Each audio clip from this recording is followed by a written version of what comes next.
It's June. Oh, It's wedding season. here's the part I am really struggling with. It's like, okay, June of 2024, fine. That means next year's 2025. And how? How? Yeah, that feels big. Yeah, like that's just like bizarro world, it feels like, honestly. I know, but take heart, Jen. We might not get there. No, that's not funny, everybody. Sorry. I'm gallows humor is what we call it. I'm coming to you from New York City, where we are really trying to do the job here. Thank you. On 2024. New York, we appreciate your service. Every tweet that I saw that said some variation of, do you know how hard it is to get 12 New Yorkers to agree on 34 things? I think for me, it was the tweets that were like, how come 12 New Yorkers are willing to do the thing that, 535 members of Congress and 9 members of the Supreme Court and the entire press corps are not. And I was like, yeah, there's the question. You know who deserves a drink? And sir, I would be happy to buy you one, is the person who was on that jury who does not read the news and only gets his news from Truth Social. I mean, I will take one for the team and buy that Trumper a drink tonight because that guy agreed. Yeah, right. Sure. Well, sometimes evidence is compelling. What can I tell you? So anyway, I'm done with school. That's the important thing you all need to know about. I have some wrap-up meetings this week, but then I am footloose and fancy-free and committed to reading romance and the WNBA. That's where I am this summer.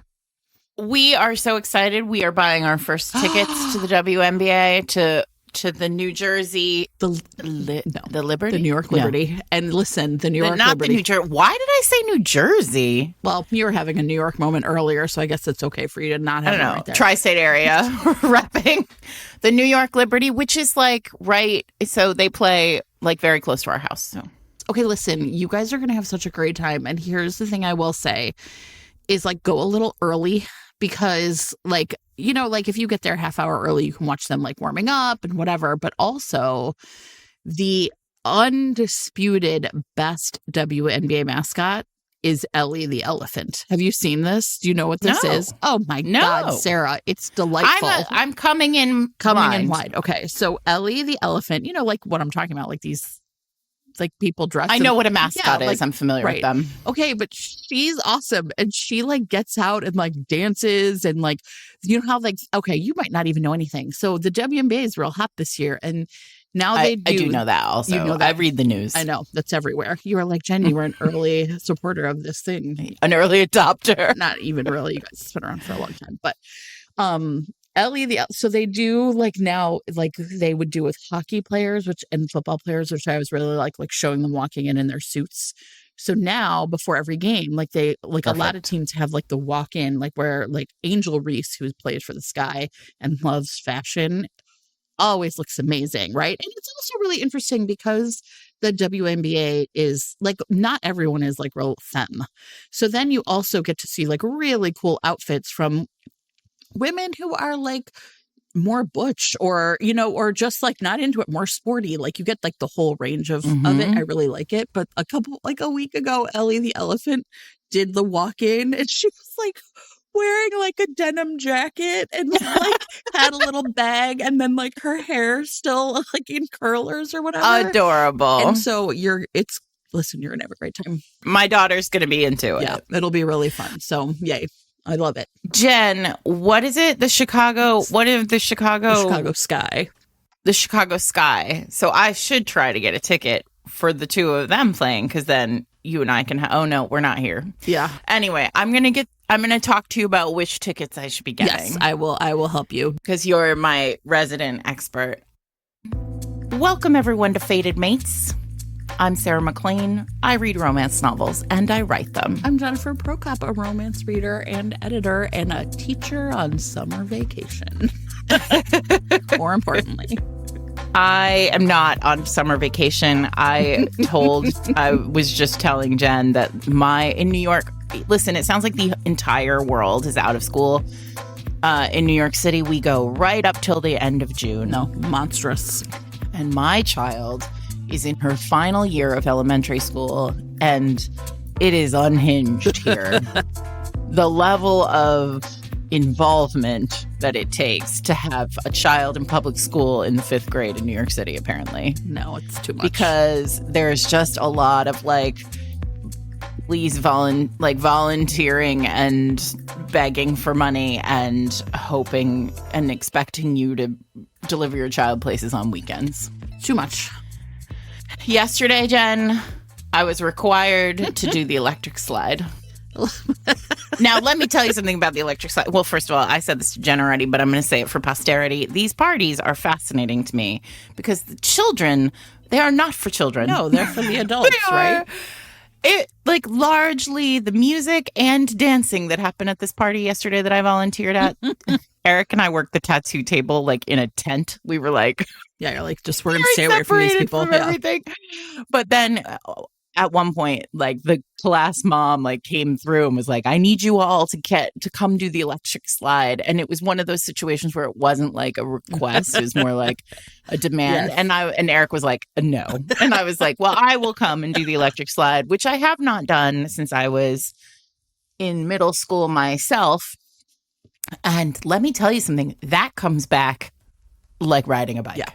You know what is really cute, actually? So we have at my school, the kids take dance. Like they have like kind of this art cycle, and they like one of the things is dance. And our dance teacher is awesome, and she teaches the kids like a lot of these like kind of line dances, and then the like Macarena, the electric slide, and it's like super cute because you're kind of like, this is the dancing you need for like your future at like a wedding.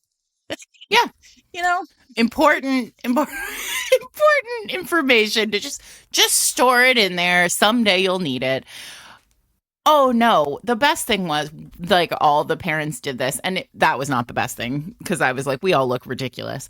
But what was amazing was watching the kids be like, what's happening? Oh my God. Yeah. They've never seen their parents do this thing.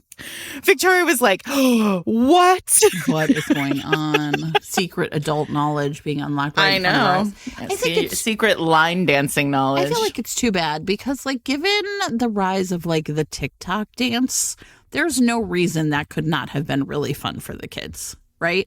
Oh, well. They should have taught them that. They should have been like, kids, what TikTok dances should we do? Well, they did play Texas Hold'em, and I was like, oh, is this like a dance? The kids no. Because on TikTok, they all do that same dance. Yeah.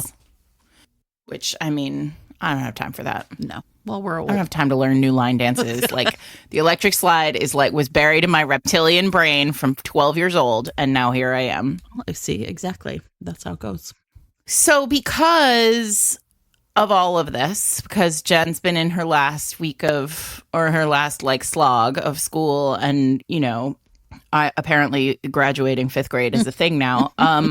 We have decided that we were going to do an episode. We're going to do one of our quarterly episodes this week, where we are going to talk about summer new reads, releases, meaning the books that we are excited about this summer. Some of them we have already read. Some of them are literally piling up on our to be read piles. But we are going to talk about how we pick books because there is so much to choose from. And we are going to talk about the books that we are excited about reading the second we hit summer. Well, and you know what? It's funny because we had done a couple of these last year, and then I think we have I don't think we did fall and winter. But then when we looked at like episodes that get a lot of listens, like those are some of the ones. And I think it's because we all are in the same boat of really struggling with discoverability, right? So it's so hard. It's so hard. How do I know what's coming out? How do I know what I want to read? If it's not big on TikTok, which now it's like 3 books written by the same people, then how are you supposed to find it? And so I think this is like a useful, I think these are useful episodes just for the same people who are like, I don't know, I'm bored. Everything's the same. So we're going to talk about how we do it and how we look, I think kind of like in the era of everything's available, but you can't find anything, how we do that. And then I hope this will be like both like exciting. You'll be like, oh, I found some new things I might want to listen to.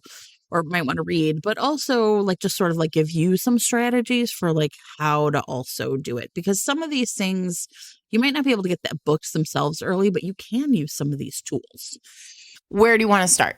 Okay, so I want to actually start with indie, and I want to talk about why it's really hard. That's what I was just about to talk about. And then I was like, I don't know if we're ready to do that. So you go. I think we are. So okay, look, so everybody, I do a lot of reading. I think we all do, by self-published authors. Like that's just where a lot of the romance game is being played right now. However, because they are not, a lot of the infrastructure, like the book infrastructure, is really designed to support books coming out of the traditional pipeline.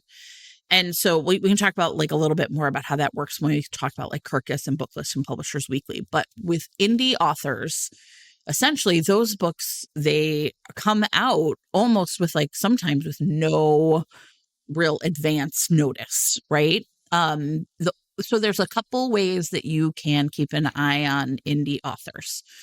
And I think this is what you have to do is like, if you have an indie author, a self-published author, and some of you might be like, how can I even tell if it's a self-published author? And I would say like at this point, the biggest tell is whether or not it's in Kindle Unlimited and whether or not the price of the book. If the price of the book is above $10 for an ebook, it's traditionally published. And if it's not, then it's probably self-published. Like that's like the hard and fast rule now. I'm like, oh, this book's $5. Great. It's self-published. Except for mass market. I mean, if it's a mass market, it's going to be cheaper than $10. But even those are $9 now. They're a lot closer to 10 than they are to 5. If it's less than like $5, you're definitely in indie territory, because indie publishers know the score and they know that you're going to buy. You're more likely to buy it at that number, especially from a debut or somebody new. So there's a couple things that I would really recommend that you do with your favorite author. So number one is, on whatever platform you do, and you can follow an author on Amazon, right? And then what happens is you will get emails from Amazon that's like, hey, an author you follow has a new release. So that's kind of like the lowest stakes way to do it, because then you're just kind of, there's no, I don't know, it doesn't feel as invasive to me sometimes. The real commitment is, if you have an author you really love, is to find out if they go to their website and subscribe to their newsletter. And this, again, the reason I get newsletters and I never really read them. So I try to really just do it for authors I know I really am like, no, I'm really committed to this author. I really love them. Because they will then tell you, hey, I have a new release that either just came out or is available for pre-order or whatever. So I think with self-published authors, there are these tools that will kind of tell you that a book is coming out, right? But you just have to and then follow them on whatever social media that they have. But even that's hard, because now with the algorithms, there's no guarantee you're going to see their posts. There's no guarantee you will see the posts of the people you want to see posts from. Nope. It's like following them on Amazon or following them, like subscribing to their newsletter. So an example of a book I'm actually really excited about, and I really have one because I just don't follow that many indie authors. Everyone knows I really like this author, Amelia Shea, who writes these like motorcycle club romances. And I would say that they are not dark romances. These are pretty standard like romance arcs. Like their main characters are criminals, but the arc is towards like justice. And she has she had a series I really like called Ghost Town East. And then these guys were always interacting at this club called The Underground. And now she's moved on to that series it's called The Reign of the Underground. And the second book is called Going Rogue. And this is a character who's like kind of been in the background for a long time. And one of the things I really like about self-published romance is the ability for authors to really dive into 8 books or 10 books. You know what I mean? You really get to know these people over many, many books. And I think there's a sense of like fullness to that I really enjoy. Whereas, you know, if it's 2 or 3 books coming from a traditional publisher, like obviously it's just like a tighter package. And sometimes I like the sprawl. So anyway, that's one of the ways I found out that was coming was because I follow her on Amazon and I got an email that was like pre-order or whatever. I don't really remember, but I kind of was aware this was coming. And then the other thing sometimes Is your spider senses just tingling? You're like, oh, it's been a while since I've read a new book by Kate Canterbury. People love her. Or Kate C. Wells. Kate Wells, exactly. And then the C.M. Nascosta. Yeah, if you were like the monster romance. Yeah. If you're into monster romance, like those people are producing at a clip. Yeah. It feels like. And if anybody, this is one of those questions that like, it feels like, it used to be if you're a Facebook user, and I actually don't even know if she does this anymore, but Carrie Ann Ryan, the author, we've talked about her. She writes a ton of like great contemporaries, but she every Tuesday, because it used to be that Tuesday was the release day. So I don't know, maybe she does it at the beginning of the week now. She used to post on Facebook like all the new releases, and it would be like for the week. And it was a good mix of, and I follow Carrie Ann Ryan, but I don't go to Facebook anymore. And so like, I don't see that list, but if you're a Facebook user, it's worth following Carrie Ann if she's still doing those things. No, the biggest problem with the hardest thing, I think, for indie, or at least what I hear from my friends who are almost indie exclusives, is discoverability. Yes. And that's why like sometimes it just takes like one author talking about your books, or like lifting up, one TikToker talks about your books, and suddenly then you're in the mix enough. The other thing that I personally find frustrating in ways I cannot name. I really struggle with like Amazon and also every publisher doing such a poor job. Like, so for example, like a trick that used to really work for me was I would go to like my favorite author, right? So I'd go to like, okay, hey, Nicole Falls, I love her books, or Alexander House. Like, I mean, by the way, if you're reading Black romance, like it is all self-published, right? That is like, that is really where it's at. I love, Christina C. Jones, like, and so you go, and then I would do on, sort by publication date. And what that would do would be like, okay, well, here's the newest thing to the oldest thing. And it doesn't work really, anymore. And it's just like, what the hell? Like, it's really funny because like this feels like the lowest hanging fruit in a lot of ways for somewhere like Amazon to like tackle, because there is no good way. There are so many ways to find traditionally published books. And so it just is really inexplicable to me that if you go, and because of the way they now like show the books, they used to sort of have a list, and then you could sort of see like a date and like some information. And now you just see like a picture and the title and other formats available in. But like, then when you click it, and you say like, okay, well, this looks like the one okay, like maybe I'm interested in this. And then you find out, oh, no, this was published 4 years ago. Why is this showing first when I say publication date? So that if there was one thing that I think in terms of indie discoverability has been a disaster, I would just say the loss of sorting by publication date. Yeah. So if we're missing something, if you're out there and you have like some sort of terrific way to do this, please let us know, because we don't know. Like, honestly, and the less you use, the other piece of it is losing Twitter, losing, like, we used to find indie books the same way a lot of you did on social media. Sure. And I mean, like, let's be clear, many of the people listening right now, Jen, use us for discoverability. I know. Right? So, right. And like, we really take that seriously. We're always looking for new authors that we can talk about on the pod. But, this is it's just a big issue. And like, we're preaching to the choir on like, everybody out there who's publishing indie knows. They know this that this is really tricky. But also, you can hit us up. Yes. Traditional publishing houses have publicity departments who, reach out to us and say like, hey, you should know these books are coming. If you have a book coming and you want us to know about it, let us know. God, please. Send us an email. We are Sarah at fatedmates.net and Jen at fatedmates.net. And you should send us an email and, drop a and, Jen is better at it than I am, but, we'll respond and ask you for an early copy if you have one. The other thing is we know that in many cases you're finishing your book and then you're putting it up the next week. So it's just useful for us to have it on our list. Yeah, and exactly. And sometimes and again, the books I'm mentioning right now are books that are coming out. I have not read them, but at least they're on my radar.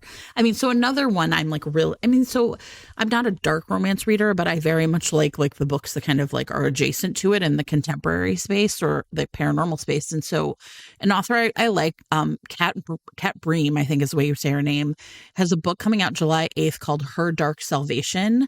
And it's the first book in a paranormal mafia series. I'm super into it, right? I love paranormal. I love mafia is kind of the lightest dark romance space I enter kind of with any frequency. And so this is a really fun mix to me. I'm really looking forward to something that plays with that. But the reason I know is because she sent me a message and was like, hey, just so you know, this is coming out.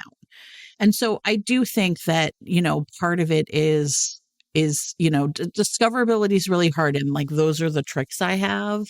The other thing that I will sometimes do is try and just look at what is, okay, I look up a book I really like, whatever, and then I look at its categories, its Amazon categories, right? Because those are so hyper specific.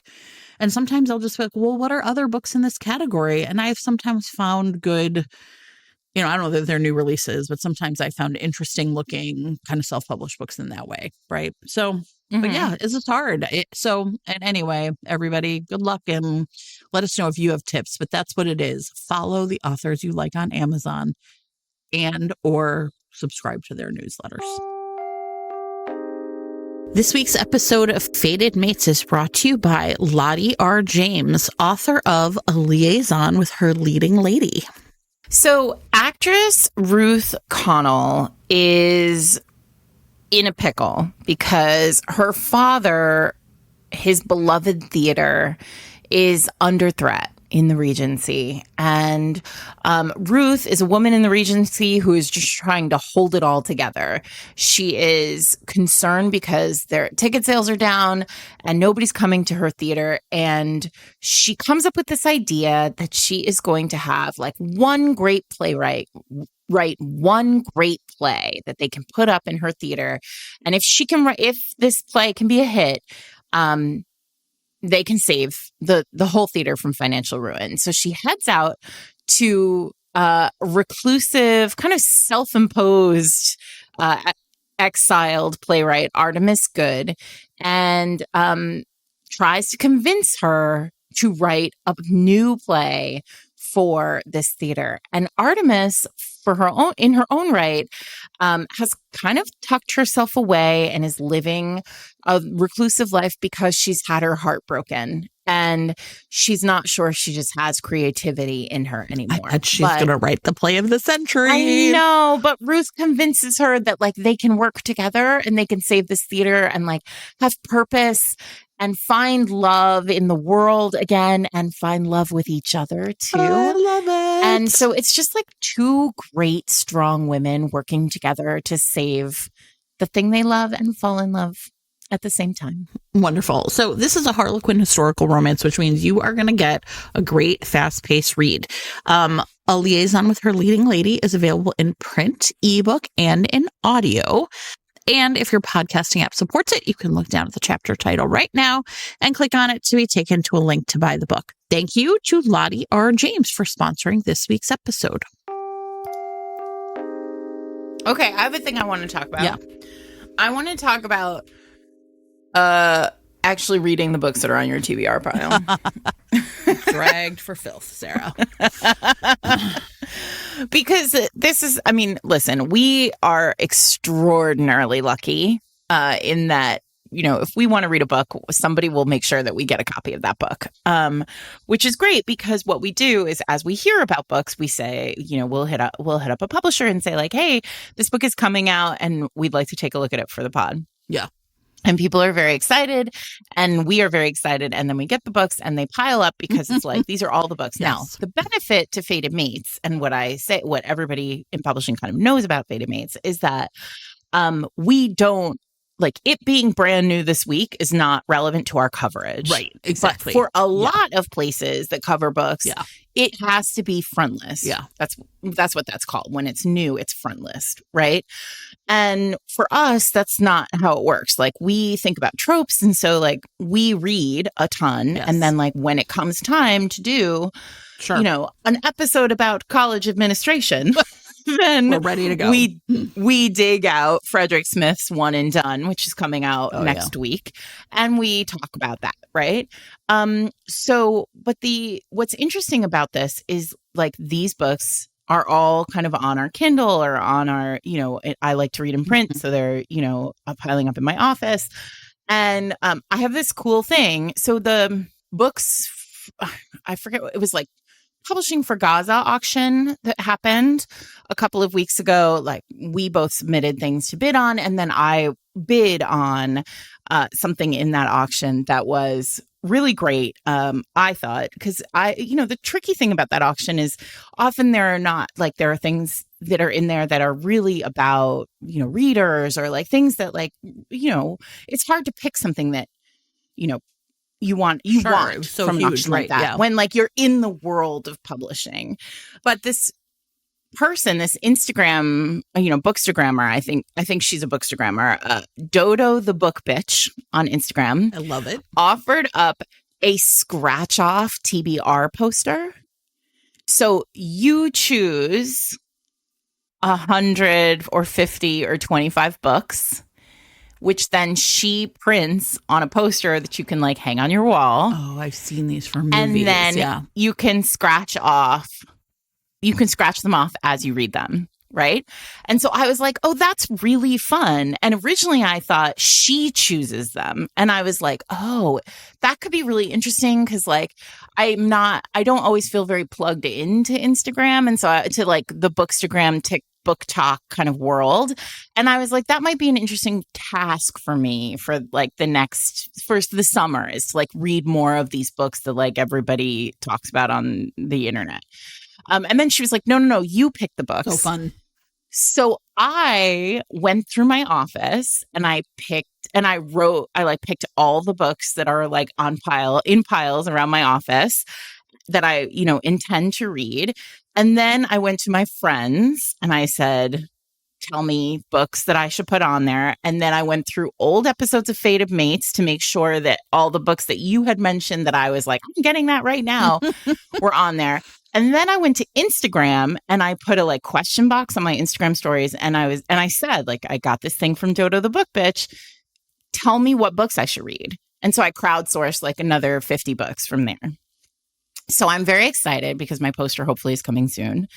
And that is going to be my summer project, is like reading the books off of this thing. So I will post it to my Instagram, everyone, and you can watch me like scratch off my books. I think that's kind of fun. It is fun. Well, and that was the other thing I was going to mention is, and now again, these are not really about like new forthcoming books, but lots of people are holding really cool, like do like summer reading challenges. And for example, a friend of the pod, Jack, has one that she just made that's like for Pride Month, right? Like that's fun. Like all, and I mean, I'll put a link to it, everybody, in show notes so that you can find it. But sometimes like a reading challenge where, you know, basically it looks like a grid and has like a lot of ideas, and then you find books that match and you read them, can be another great way to like, you know, as a slump buster. So there's like a lot of really fun ways to approach like some, you know, reading,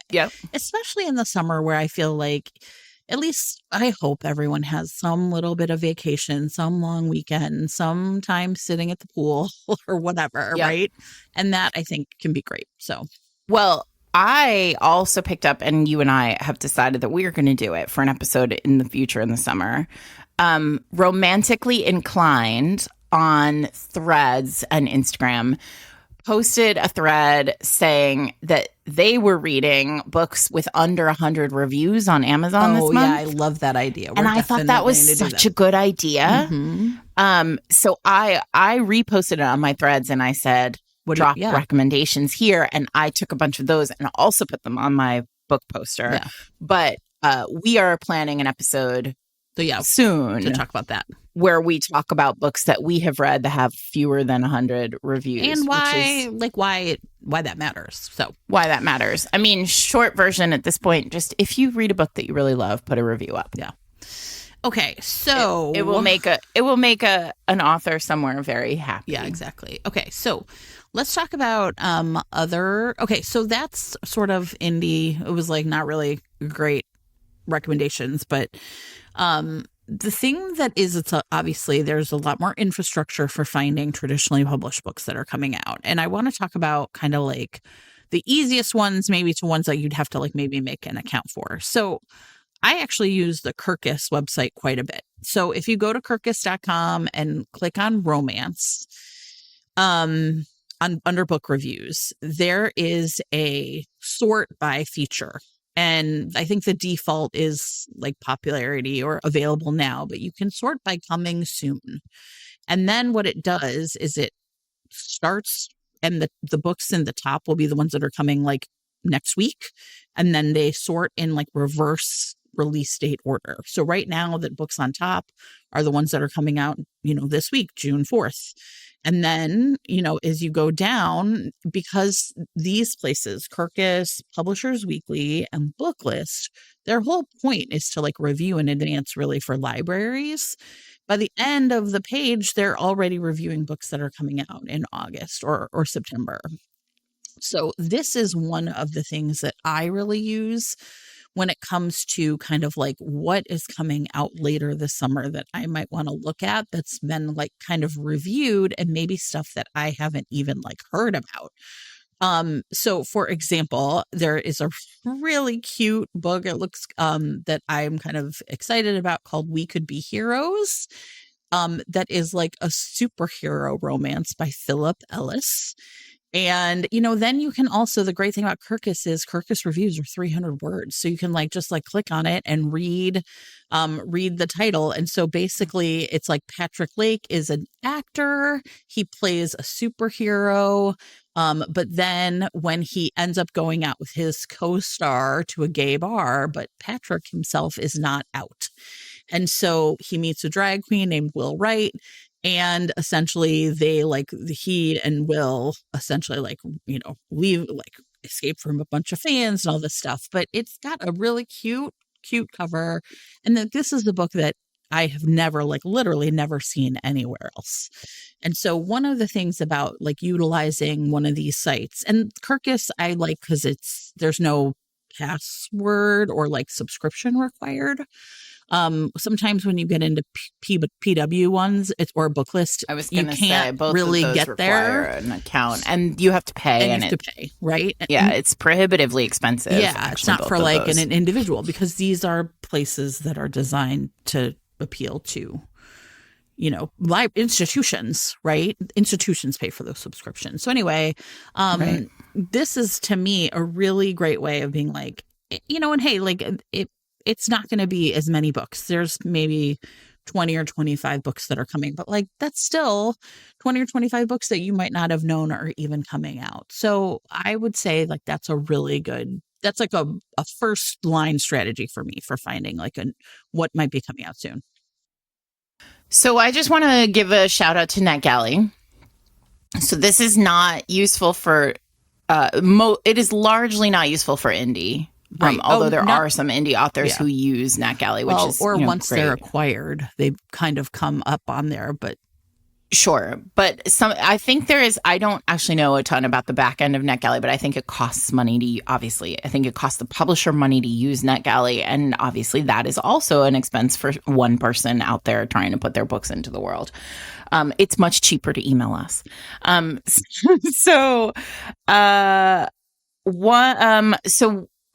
The value to NetGalley, it's netgalley.com. And you can also, there's another company called Edelweiss, just like the song and the Sound of Music. And what you can do is go there. It is free to make an account. And it gives you an opportunity to request early copies of books from publishers. Largely, though, if you are just like a person in the world, you are not going to get approved necessarily to read an early copy. Sure. But however, there's always that like read now category. Well, let's get Jen. Hold off. Let's explain NetGalley. You're running before we can walk. So you can go there and then you can sort by genre, you can sort by publisher, you can search directly for books by an author that you're particularly interested in, to make sure that you're like seeing, to see what's there. It definitely makes it easier to see a broad spectrum of what's coming. Or what is recently out. This is also really interesting to me because discoverability in stores is just as messy these days, especially if your only local store is a Walmart, a Target, or a Barnes & Noble. Like, these are stores where now it is a very, very small number of largely TikTok and Bookstagram famous books on the shelves in romance and genre fic. So it's good for authors who are those books. It's very bad for authors and readers who are looking to expand beyond those books. NetGalley will give you at least a picture of what's coming. So do you want to explain read now? Yeah, I mean, I would say, so the thing to do is like, choose romance, and then you can sort again by publication date. And this actually is super effective. And you will see books on NetGalley that aren't coming out till 2025. So you'll kind of have to I don't know, go probably 8 or 10 pages forward, right, to find the books that essentially are coming out this summer, or that are coming soon. And again, like, this is like, if, and then what happens if you click, you can say like requested. And as Sarah said, you're unlikely to get approved if you're just like a random person. But there are books on NetGalley that are called like read now. And essentially that means anyone with a NetGalley account can read that book. Like, you just click on it. And, if you just are like interested in like reviewing on Goodreads and social media, and you are a very thoughtful reviewer and you like kind of review everything, and I would say like there's a lot of inside baseball about like, your NetGalley percentage and all this stuff. I wouldn't really worry about if you're just a regular person using it to see what's coming next. Right. But, so I would say like an Edelweiss, by the way, I think is harder to use. It's really not for this. It's not for you at all. It's for sales departments. Yeah, exactly. And big stores, libraries and stuff. But it does like a similar thing in terms of like, but it's like a lot harder to like even figure out how to see just like the romance titles or whatever. So that can be really useful for just, again, like, and what happens, back to Sarah's point, like sort of, NetGalley does have more self-published authors because there are some like collectives where you can essentially like buy in and get like a NetGalley spot. And it's not exactly the same as like, okay, I have to buy this all on my own. So you will see some self-published books in there. And again, like, it can be really useful for just kind of being like, hey, like, what's out there? What's coming? What am I like looking for? What looks good? So for example, once you start getting into the, like, what's coming in, coming in this summer or whatever, you can, and the other thing though, is you'll also see like the Christmas books are out or whatever, which is like really, really wild. And the only one other thing to know is that in NetGalley, often like YA romance can kind of get like wrapped in with other romance. And so you might see like an adult romance next to a YA romance, and it's just going to be some like work on your part. But you can also, the other cool thing is sometimes you can see like a theme appearing. So for example, in August, Sarah Desai has a book called Till Heist Do Us Part. In July, there's a book called Jewel Me Twice by Sheris Reed, who we loved. We put one of her books on the best of last year. So you can kind of be like, oh, wait, maybe there's a little bit of books about heists coming up, or, you can sort of sometimes see like a little bit of a theme appearing if you look at like kind of a bunch of books across publishers all at once, which is really interesting. So, I love a heist story. So immediately I was like, oh, wait, this looks cool. I'm going to definitely want to download these. This week's episode of Fated Mates is sponsored by Blue Box Press, publishers of Lexi Blake's My Royal Showmance, a Park Avenue Promise novel. Okay, so the Park Avenue Promise was between these three friends who promised each other in high school that they were going to like make it big in Manhattan one day. And so in this book, we have Annika Fox, who is where she wants to be, which is in New York, but not quite exactly in the job she wants. She is working on the set of a reality TV dating show, and she's working her way up in TV production, which is what she does want, but like not really here. And so anyway, she's just like doing the job. And her boss then comes to her and wants her to do a little light reality TV show espionage. And basically, she wants her to go visit essentially the set of another show called The King Takes a Bride, and like pose as a production assistant over there and report back. Well, Annika trots over to The King Takes a Bride. And what do you know? It is in fact an actual king. Lucas St. Martin knows that the world views him as pampered royalty, but his country essentially is hurting, and his people have talked him into doing this show to essentially like raise interest and awareness in tourism in his country. So you do what you have to do, Jen. Yes. So he's like, sure, I'm going to go on a reality TV show and save our country through tourism. Totally makes sense. And one of the contestants drops out. I don't know why anyone would, but Annika gets slotted in to this potential princess role. And she's really convinced, like, no problem, I'll just wash out on the first night. But somehow Luca keeps picking her over and over again. And so her made for TV fantasy looks like it's actually maybe going to become reality. Oh my gosh. Well, you can read My Royal Showmance in print, ebook, or audiobook right now. If your podcasting app supports it, you can click on the chapter title to be taken directly to buy the book. Thanks to Blue Box Press and Lexi Blake for sponsoring this week's episode. All right, I think we should talk about some books, though. Here we go. I already mentioned One and Done by Frederick Smith, which is coming out on the 11th, so next week.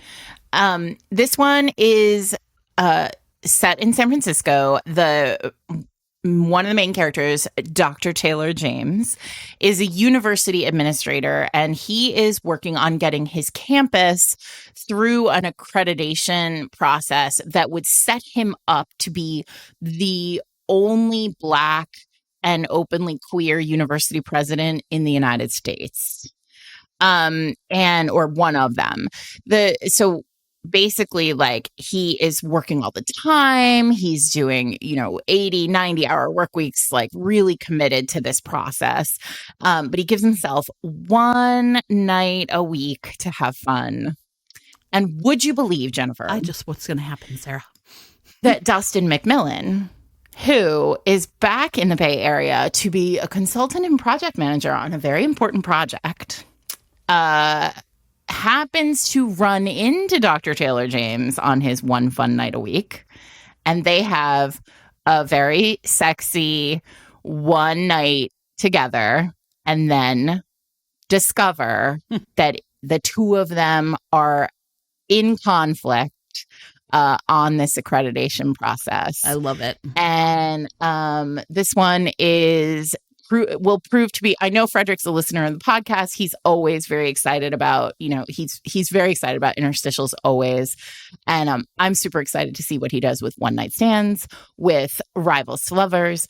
I understand there's an only one bed moment in this scene, in this one. And San Francisco as a setting. I feel like urban settings in romance are always my whole jam. Always the best. Yeah. So I agree. That is Frederick Smith's One and Done, out June 11th. And we are going to try this episode to say the title at the beginning and the end because we know that some of you really enjoy and that. Again, if you have like a podcasting app that supports it, hopefully, although we're going to go so fast, I'm not sure every single book will it's a lot. End up on the... But you can always go to the website at fateandmates.net and click on show notes. And Jen does these beautiful, big, enormous photo arrays of every cover, so you'll be able to see it there too. Okay, and this cover has the Bay Bridge in the back, or no, the Golden Gate Bridge in the background. So I was like, it's probably not the Bay Bridge, but okay, it's not the Bay Bridge. All right, so everybody, I'm gonna just really quickly talk about. I'm gonna maybe go back to my little heist book because there's a bunch of them. Okay, so Till Heist Was Part by Sarah Desai. I'm sorry, comes out in August, and what we have here is Simi Chopra's crew pulled off a diamond necklace heist with the help of sexy rogue Jack Danger. Sorry, I mean hello. What a name! So a Chicago mafia. Jack I know. Danger. Listen, not even fooling around. I love it. Name is destiny. I know. So, but a Chicago mafia boss insists they return the jewels plus interest or else. And so plus interest. I know. So serious business. Simi and Jack have to essentially get it back together to like retrieve this necklace, which I love. Okay, Jewel Me Twice by Sheris Reed. I'm very much looking forward to. In this case, Celeste and Magnus were partners in crime and partners in the sheets 5 years ago. But now she's like trying to go, she appears to be going clean, right? She runs a Manhattan antique store, but she is still pretty great at stealing things. And so she and Magnus essentially are, their last job ended in a disaster, but they're going to try to pull off the theft of the century. So that looks really cute. And then we have some that are more, I don't know, like maybe sounding like they're kind of like a little more espionage-y. So we have Sounds Like a Plan by Pamela Samuels Young and Dwayne Alexander Smith. They are actually hardworking PIs, and they're working together on a missing persons case. And but they are set up to take the fall for a murder instead. So they have to go out on the road and figure out how to how to fix that. And then Errands and Espionage by Sam Shida, which is a rom-com when a mom is recruited to pose as a single mom is recruited to pose as a secret agent.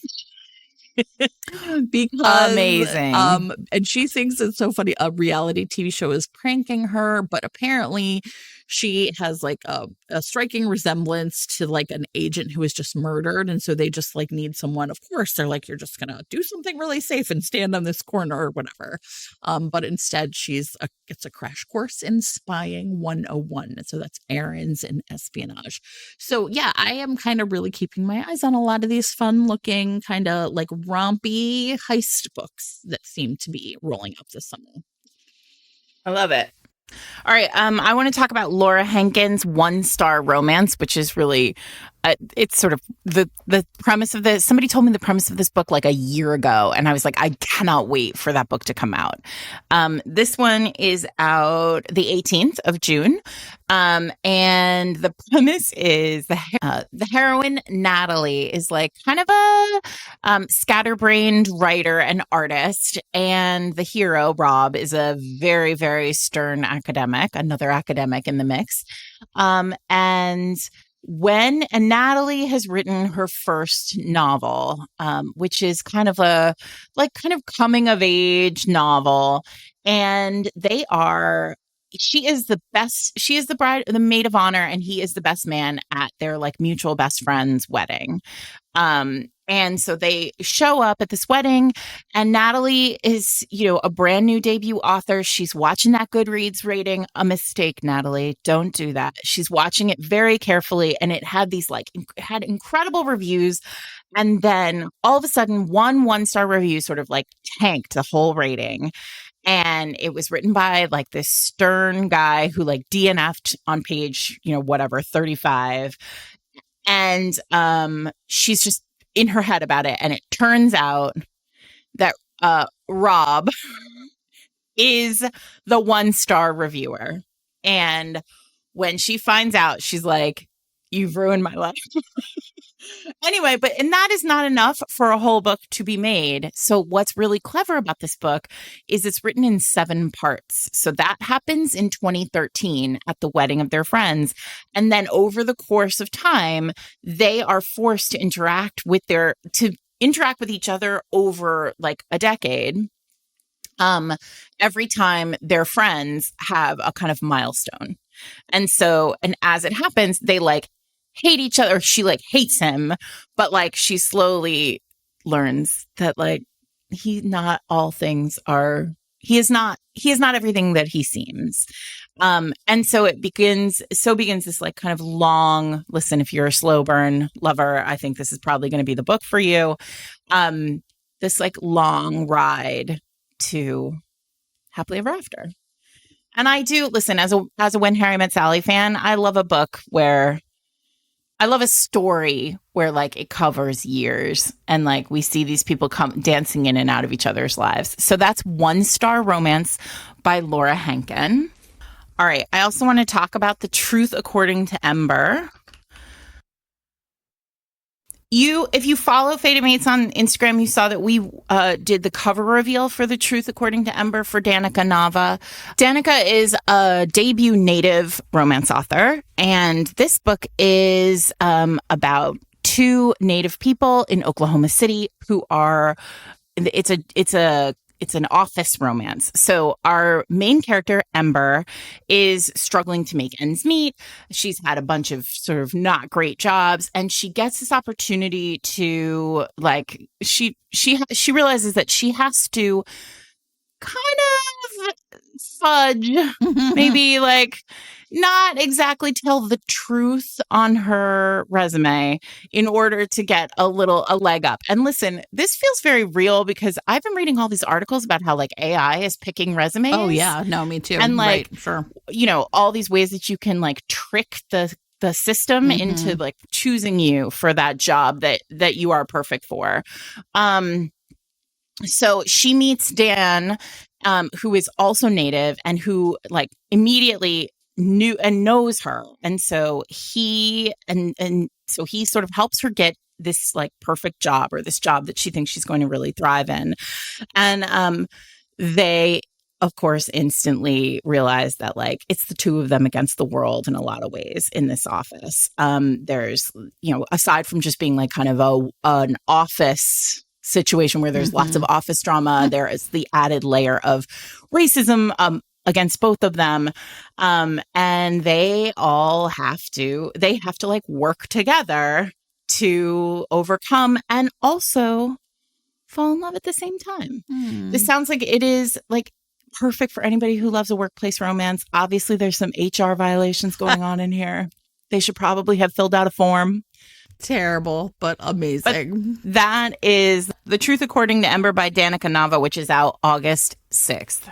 Simone Saltani on July 24th has a book coming out called Cross the Line, which is about a Formula One driver. Listen, this is the new sport, exactly, and I'm not mad about it. I feel like I'm not mad about it in romance.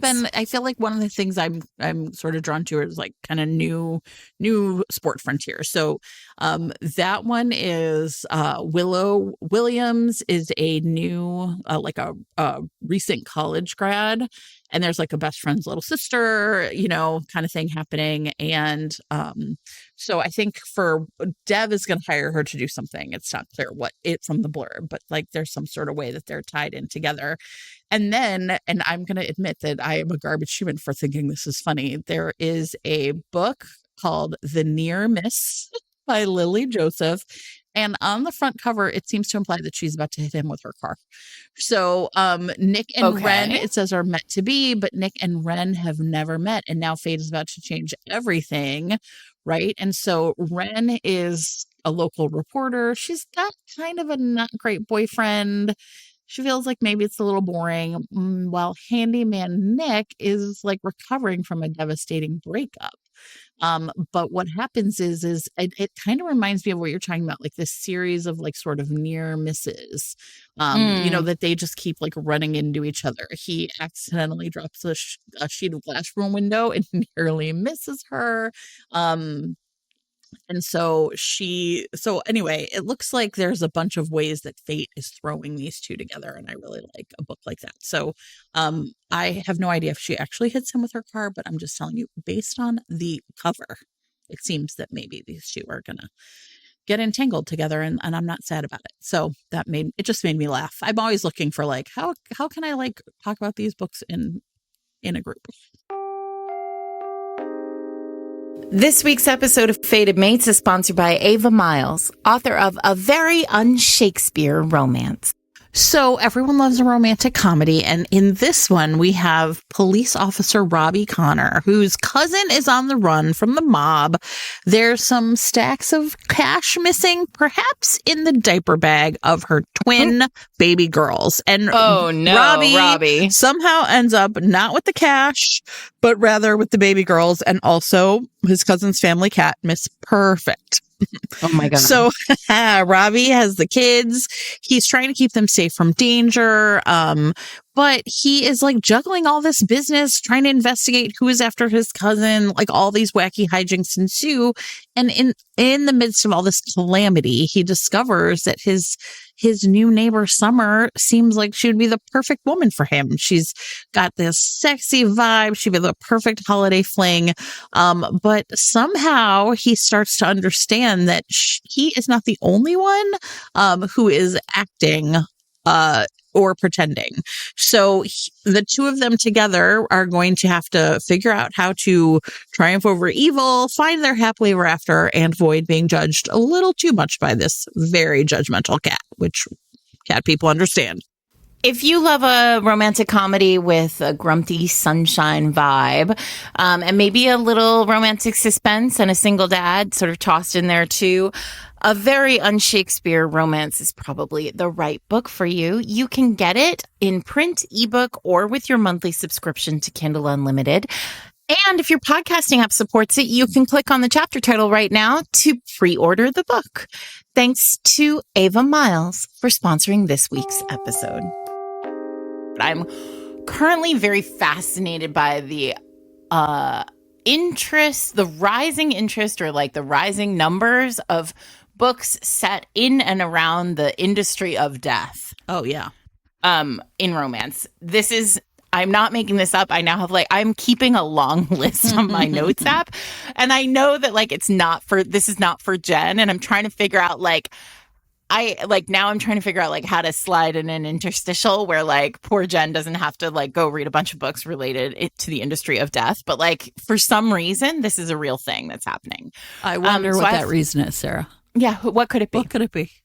So I have two books that I want to talk about that are both coming this summer. And I'm just going to name check Morbidly Yours, which has been out for... it was an indie published book. It's by Ivy Fairbanks, and it's now coming out. It's being traditionally published at the end of the summer, so that's just the third in the summer.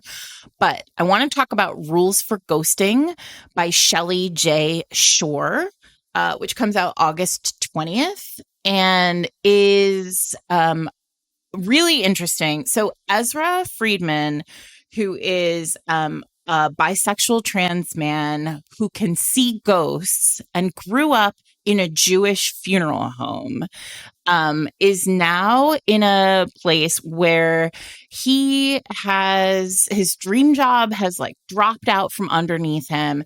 His mother, who has until now run the family, the funeral home, decides and announces at Passover that she is quitting her job as running the funeral home and running away with the rabbi's wife. Oh. Like it sounds like poor Ezra's family. Ezra is in chaos a little bit. So Ezra gets kind of stuck having to stay in the funeral home and help out, like help keep it running now that his mother has like disappeared. Mm-hmm. And as he is, when he takes on this job, he discovers that there's, Jonathan, the handsome volunteer, Ooh. who like jumps in to help save the day and the funeral home, and is also, luckily, his new neighbor, is also like is very sexy and fun, and Ezra would really like to get to know Jonathan. This one, this has like a real ghost vibe to it. There's, there are ghosts in the background. Jonathan has a ghost that he's like connected to. Ezra's grandfather's like hanging around in that home. I haven't read this yet, but I'm very excited about like the like many layers of what's going on here. If you, like me, have been really fascinated by all these like funeral home mortuary romances that have been coming through, this one is one to have on your list, and that is Rules for Ghosting by Shelley J. Shore, and that is Shelley's debut.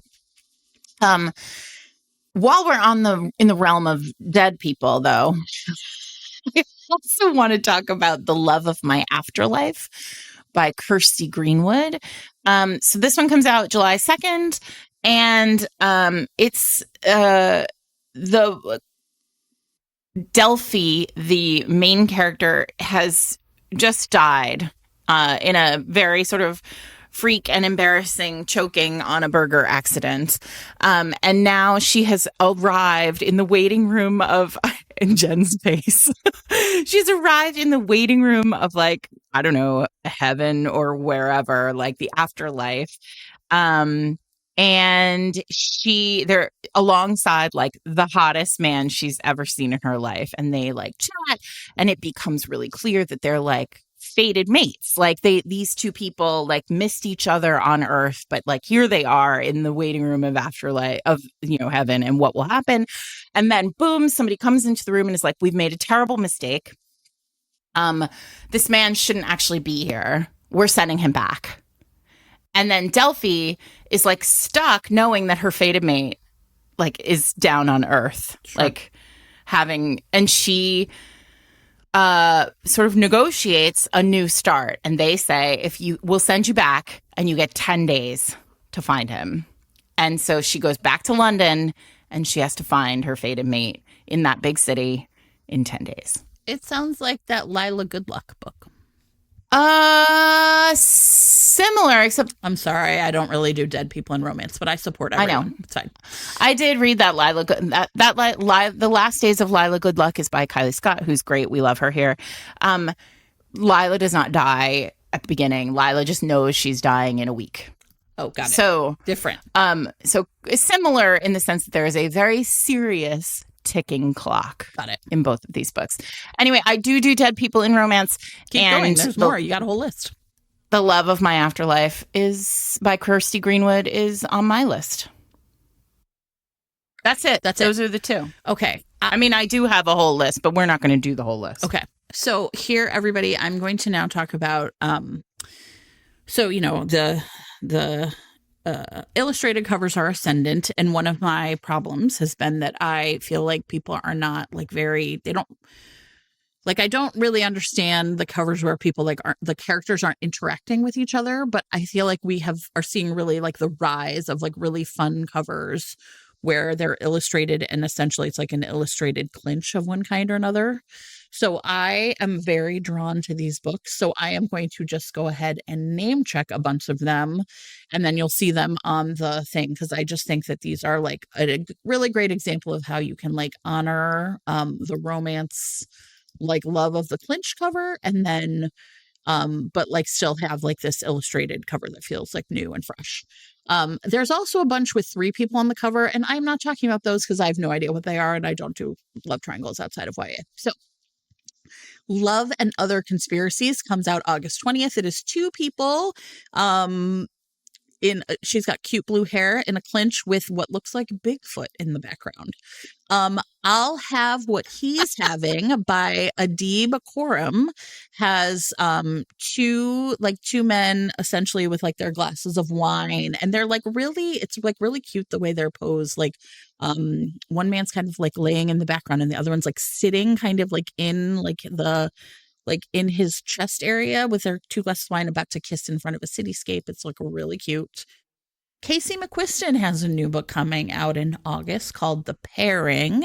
And it's like a very interesting book because the two figures are like sort of kissing, but like you can't really see their faces, but they're holding each other and it's like very clinchy. It's very cute.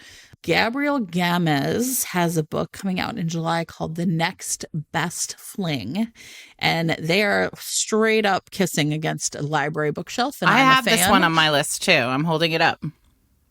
BK Borison, Business Casual, has like the closest I'll get to like recommending this new fangled clinch because you can't see their faces, which I don't really love, but he is like entirely holding her up and you can see her like kicking back her shoes. Listen, I'm for which it. is really cute.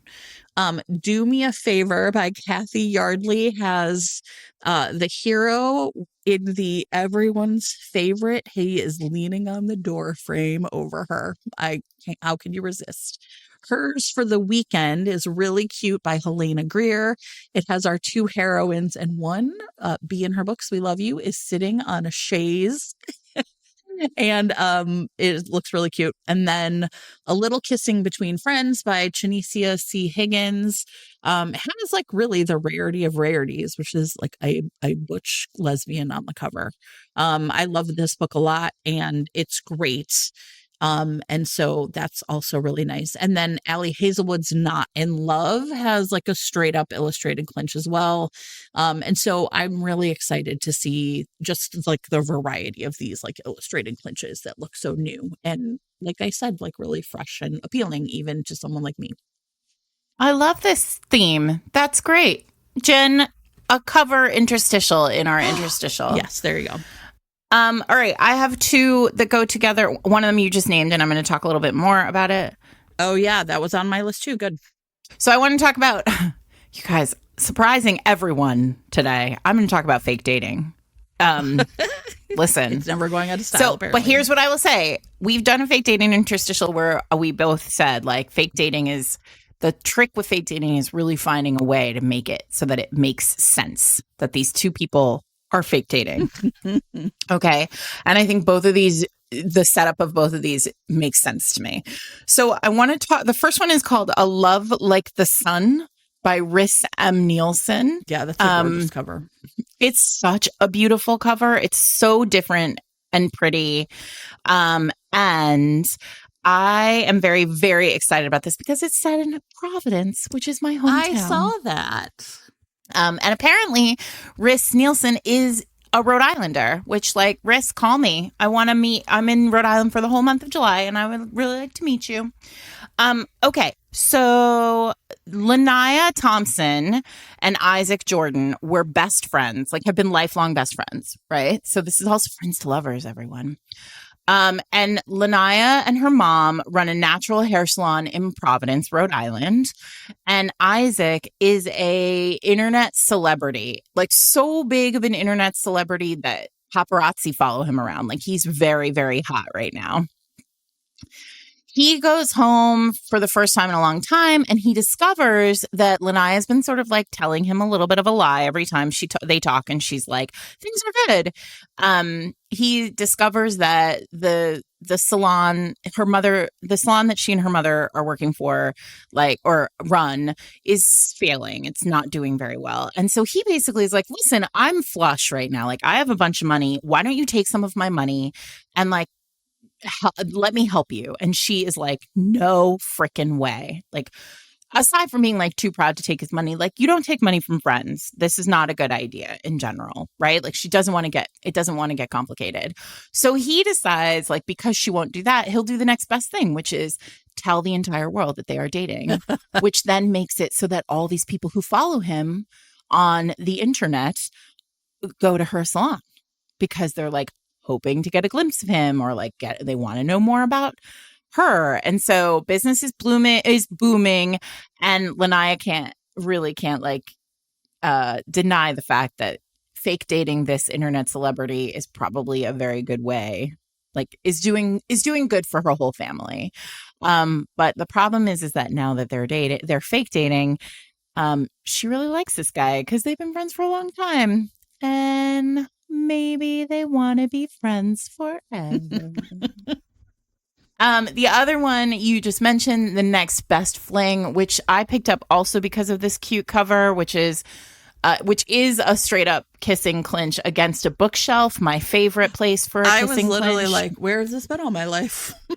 This is a librarians in love novel, it says. Again, I love it. All of the librarians out there right now are one-clicking, instantly clicking. And Marcella, the main character of this book, is a curvy girl. She's plus sized. So this is the cute setup of this. And I actually am kind of a sucker. I'm so basic. I'm a real sucker for this setup. She has been in love with her best friend. This is my best friend's wedding situation. Like, she's been in love with her male best friend for a million trillion years. He is getting married. They are having a wedding. Like, that is happening. When he gets engaged, she knows it's time for her to move on. Like, there's no threat. Marcella does not believe that she is going to go and like stop this wedding. She's just like, I have to get my shit together. I'm being ridiculous. So at the engagement party, though, Theo Young, an ex-NFL player, thank you very much, and the older brother of her best friend who is getting married. So some real layering of good tropes here. She catches him like ready to confess his feelings to the bride-to-be, right? So like the brother of the groom is about to tell the bride that he is into her and like is in love with her. And the groom's best friend is like, oh no, if I'm not stopping this, you're definitely not stopping this. So Theo is pretty drunk. And so Marcella decides like, you should come home with me. You should just, dry off on my couch. And like, we'll get to this the next morning at brunch. And when they arrive to the brunch together, everybody thinks that they hooked up the night before, which actually works out great in both of their favors, because like any inkling, any even hint that they might have been into the bride or groom is gone if they're, making out against a bookshelf, which I expect happens considering this cover. I'm super duper excited about this one. It's called The Next Best Fling by Gabriela Gamez. Yeah, it looks awesome. And they really did her right by giving her that cover. It's awesome. Listen, right? It is a perfect cover. I'm super excited. Yeah. And this one comes out July 9th. So perfect for your deep summer weekends. Okay. All right. I have another little group. I'm enjoying what I'm doing here. All right. We ready, everybody? These are the road trip group. The road trip. Starting with a Harlequin special edition called The Road Trip Rivalry by Mona Schroff. And you know what? You really cannot go wrong with a Harlequin, right? So she's Purvi Gupta is desperate to reach her medical conference in Dublin because she has to do a presentation to get this grant funded, but her flight is diverted. And so she ends up sharing a rental car with a fellow passenger who is an ophthalmologist heading to Dublin to head off a researcher whose study puts his family's practice at risk. I wonder who that is. I'm just guessing. I have no idea. Take Me Home by Melanie Sweeney comes out in July. And full disclosure, I read a very early draft of this book. I assume it has really gone through some changes. But Hazel Elliott and Ash Campbell, who is her high school boyfriend's former best friend. Essentially, these two kind of live in the same town and have this kind of cute rivalry over their favorite chair at their local coffee shop. But they end up going on a long road trip together when he needs a ride home. And of course, he's had a secret crush on her for years. And then I am the 80s child in me is utterly delighted by Romancing Miss Stone by M.C. Vaughn, the cover of which full on has a woman driving a motorcycle and a man holding on for dear life after her. Oh, you love that. Literally, I do not know what more I could need. That one comes out June 25th.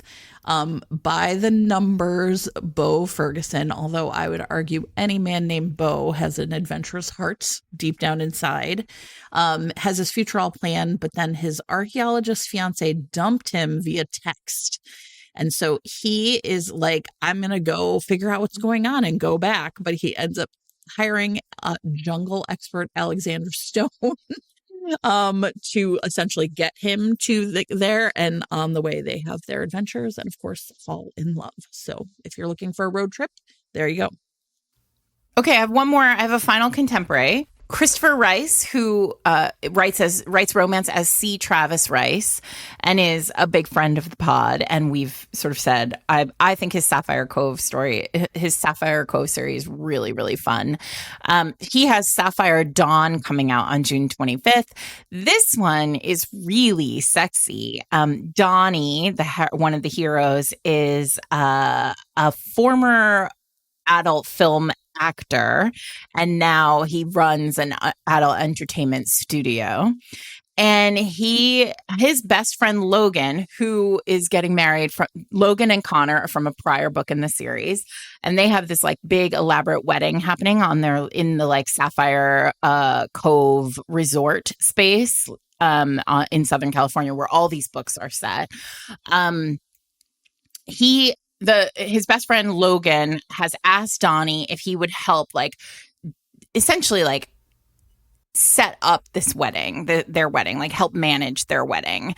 But he's never done this before, so he goes hunting for somebody who will help, make this the most perfect wedding for his best friend possible.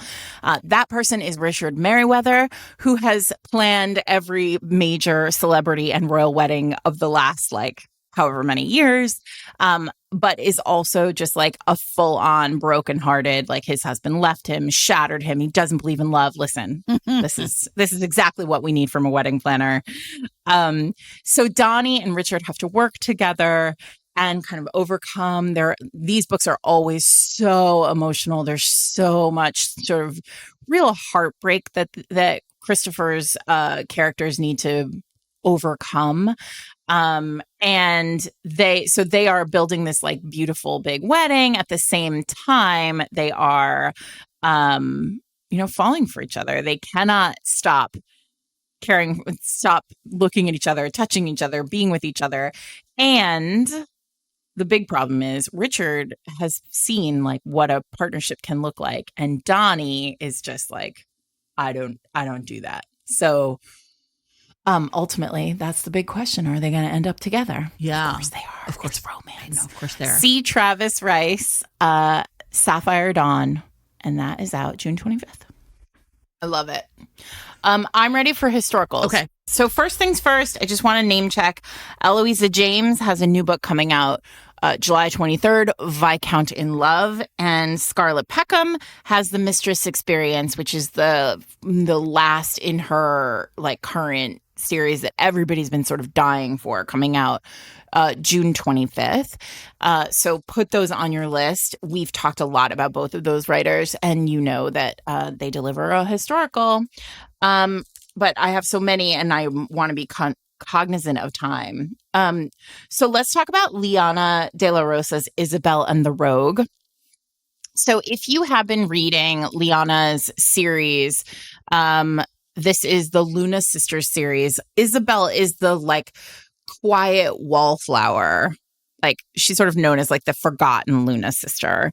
But because she is, that gives her an opportunity to really do so the Luna sisters are Mexican and they are in London, kind of like shoring up support for Mexico during the French occupation of Mexico. So that's the sort of like political backdrop of this book.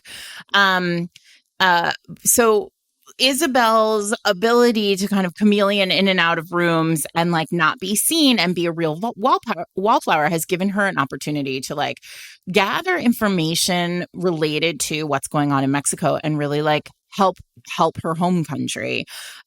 What she does not expect when she is searching through, private studies and like other places where she absolutely should not be, is that is she going to run into a sexy captain named Sirius Dawson. First of all, Sirius, name is Destiny. Sirius Dawson.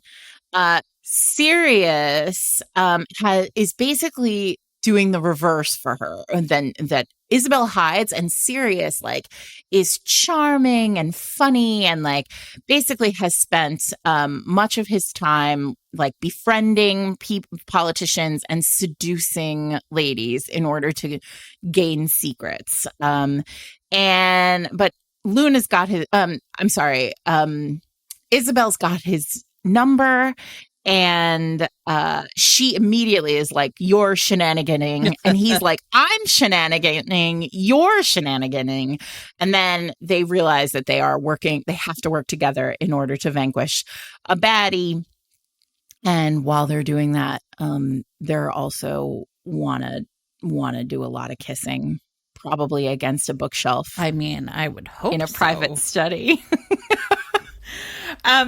So that is Isabel and the Rogue by Liana de la Rosa. Hang on.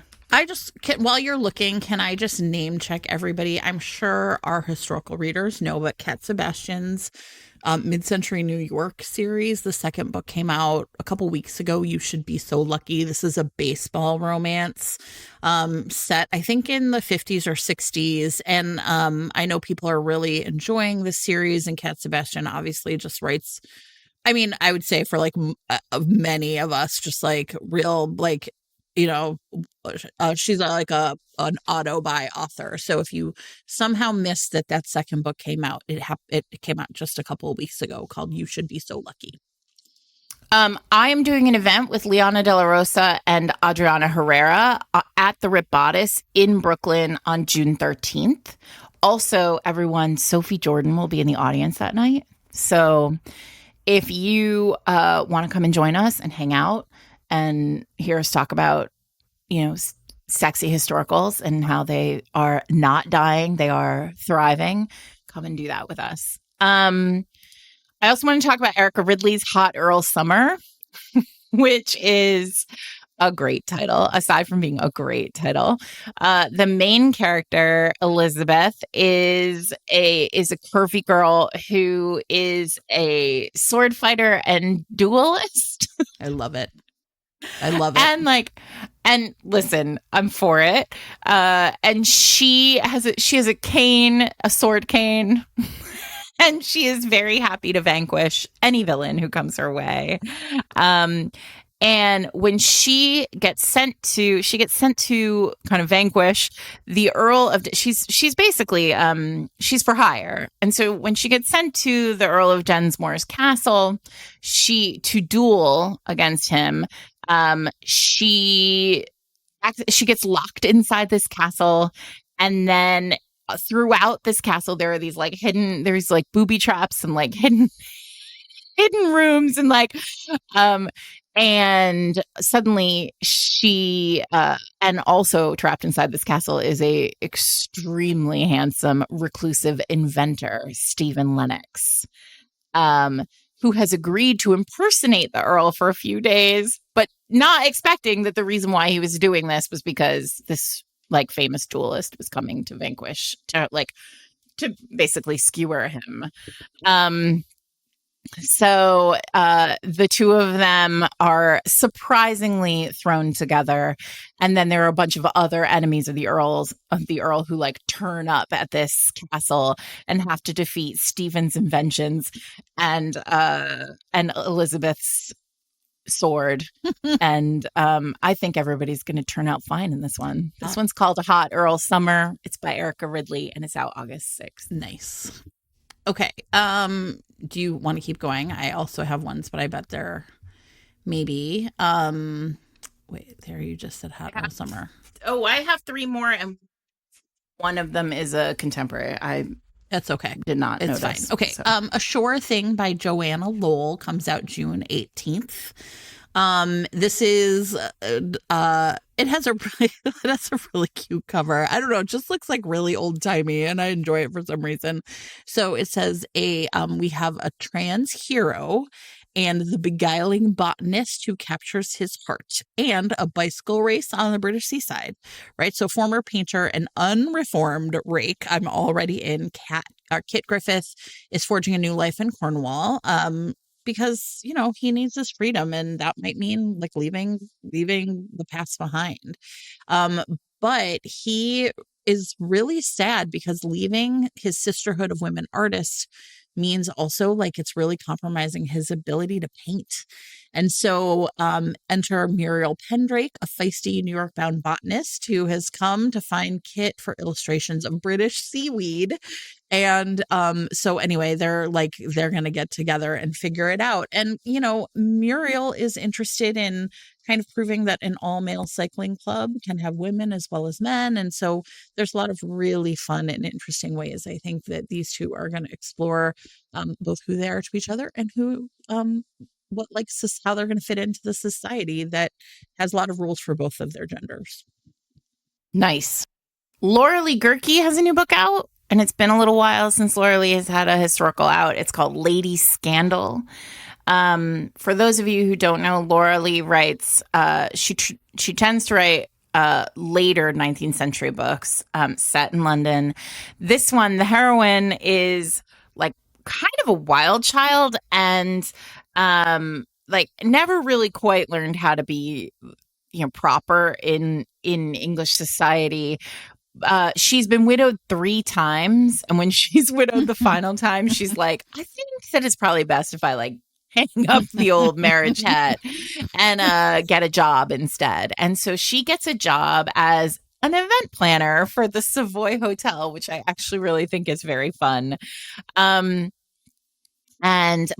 there is something going on at the Savoy. The hotel magnate, Simon Hayden, can't quite figure it out because while the Savoy is very busy as a hotel, the books claim that it's in the red, and he can't figure out where the fraud is coming from, and he is pretty certain that it's coming from the events side of things. So he thinks that Delia, the heroine, is involved in some kind of embezzlement, and he's going to hang out around her and be grumpy around her while she wild childs her way through this book.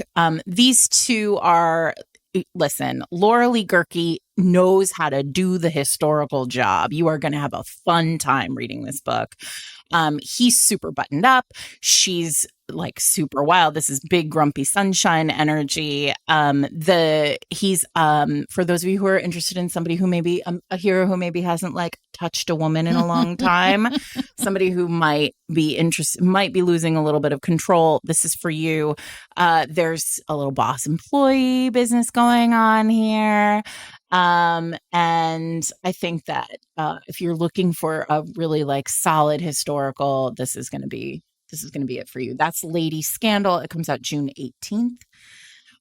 So Kate Bateman has a new book out called How to Fall for a Scoundrel. This one also has a little bit of mystery running through it. I think you're going to find in historicals these days, there are a lot of big plots happening in historical these days. So Eleanor Law is the heroine of this book, and she is the founding member of King and Company, a very, very successful private investigation firm. So if you're a Miss Scarlet and the Duke fan, think Miss Scarlet. She is working on proving to the world that women are just as good at solving crimes as men are, and she's doing her job. She's very good at her job, and then one day, in comes this incredibly handsome man who says he is her boss, Charles King. But she knows that he is lying. She knows Charles King is not real because she founded the place. So, but she's so curious because why would this be happening? He is he needs help on something, or help. He's trying to like basically game her into helping him with one of his cons. And she is looking for somebody who can help her like recover a manuscript or something, like a very romance recency thing happening here. So he is when she sort of calls him on it, he introduces himself as Harry and claims that he is that his past, that like he's actually just trying to get clean. He's trying to get like on the straight and narrow again. And she's like, this is crazy. You're way too good at being criminal. You're also way too good at seducing women. As I am proof that you're way too good at seducing women. And they end up sort of in this like twisty turny world of, London society and investigation. And there is a little bit of danger and a lot of smooching. And then suddenly it all becomes clear that Harry is not obviously who anyone ever thought he was going to be. And that is Kate Bateman's How to Fall for a Scoundrel, which is out August 20th.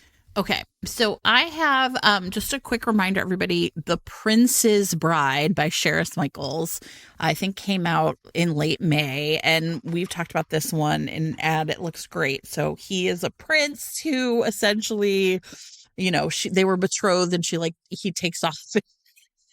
And she's like, well, I guess great for me. We're not betrothed anymore, until like the new evil guy is like, no, you got betrothed to like the title, not to any specific person. And she's like, well, we can't have that. So she goes off to find Gabriel, who she was really betrothed to.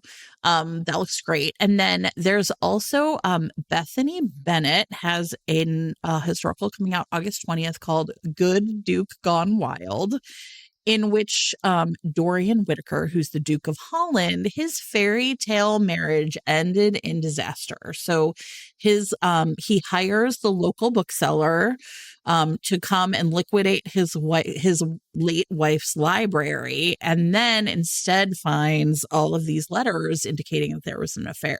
So again, he's like drawn into an adventure with Carolyn Danvers, who, along with running the bookstore, also writes erotic novels under a pen name, and without his knowledge has sort of used him as essentially like amazing the inspiration for her like really popular romance hero. And so she's getting to know all these secrets about his past, but also like know him more than just like this man in her imagination.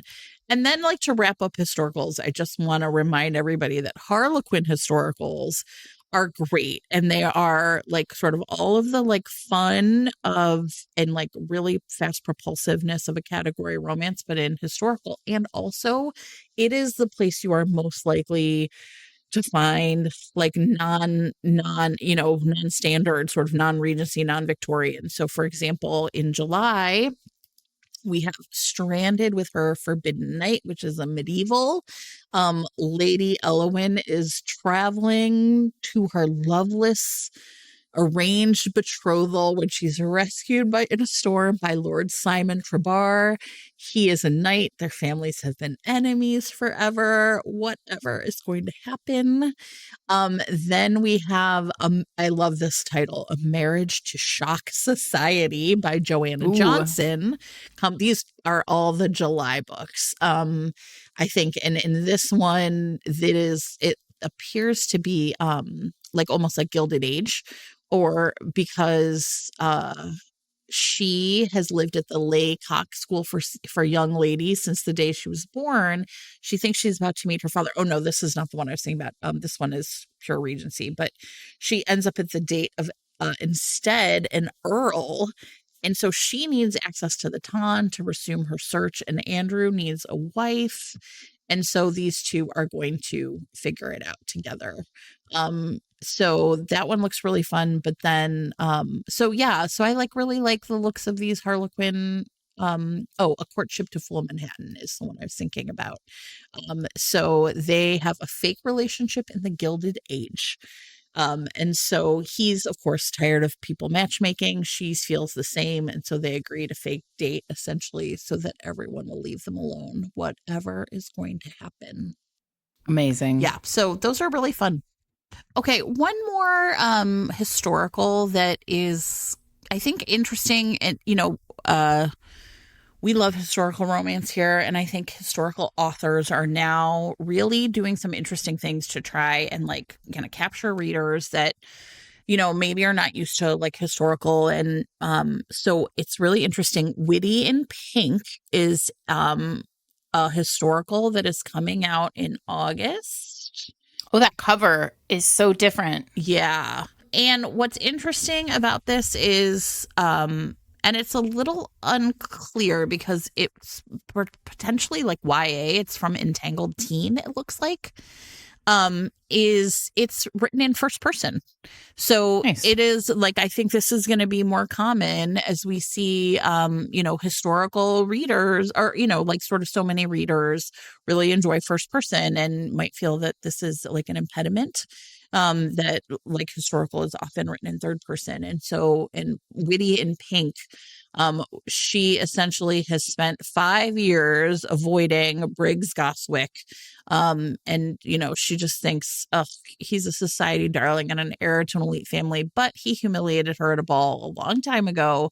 But now that saving the family's name and finances is on her shoulders, she needs to figure this out. But it turns out that he is broke too. And I feel like that's really interesting to me because often it's like one person's broke and the other one isn't. But what's going to happen with both of them being broke? So this is like and like you said, has like a really cute cover. So this might be a book that you might want to check out. And again, I'm sorry about my lack of clarity. It is not clear to me if this is YA or not. Based on like the description, I wouldn't think so, but it might be. So anyway, check out Witty in Pink. This is by Erica George and it comes out in August. Well, I think we did the business. I mean, there's a whole other group of like paranormals. Vampires seem to be back. Who knew? I'm so excited about it. Amazing. Well, we've done an hour and a half of these, so we're gonna stop. I think this is a really good start.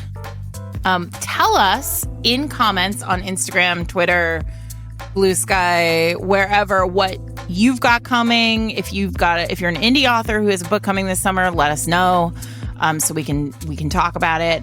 And yeah. But I think we've done the job making sure people have a full TBR for the summer, for their summer vacation. We've done it. I'm Sarah McLean. I'm here with my friend Jen Prokop. We are Fated Mates. You can find us every Wednesday wherever you listen to podcasts or on fatedmates.net. We are on Instagram at Fated Mates Pod, on Twitter at Fated Mates, on Blue Sky and Threads, and Eric's over there on Tumblr doing whatever he does over there. And don't forget to head over to fatedmates.net and click on show notes in order to see the full array of all of the books we talked about today, including our advertisers. Speaking of our advertisers, please enjoy them, listen to them, buy them. We're big fans of people who advertise on the podcast. Yeah, and they're really instrumental in keeping us going. So thank you to their support. And you can also join our Patreon, which is where we will say more about that. Yeah, I don't know, like just like drinking out of a fire hose of romance talk, everybody. I mean, if you really love an episode like this one, where it's just a bunch of books that you might like, the Patreon is definitely for you. You want to talk about discoverability? That team over there is really doing the job. So you can find more about that at fatedmates.net/Patreon. And that is that. Have a great summer, everyone. We hope that you are going to read a lot of great books.